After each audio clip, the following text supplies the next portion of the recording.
સુરતમાં એક નાબાલિગ કિશોરીને 2021થી emotional blackmail કરવાના આરોપમાં ચોકી બજાર પોલીસની સર્વેલન્સ ટીમે ઉત્તર પ્રદેશના અલીગઢથી ગણતરીના કલાકોમાં આરોપીને ઝડપી પાડ્યો છે।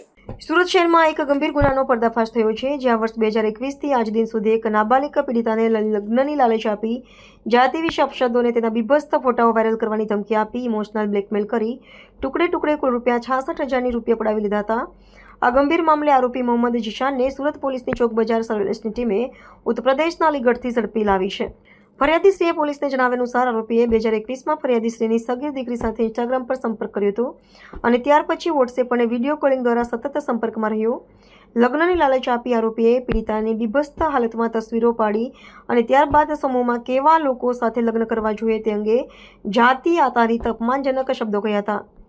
આરોપીએ આ ફોટોઝ વાયરલ કરવાની ધમકી આપી પીડિતાને ઇમોશનલ બ્લેકમેલ કર્યો હતો અને ટુકડે કુલ ₹66,000 ઓનલાઈન તેના બેંક ખાતામાં મેળવ્યા હતા।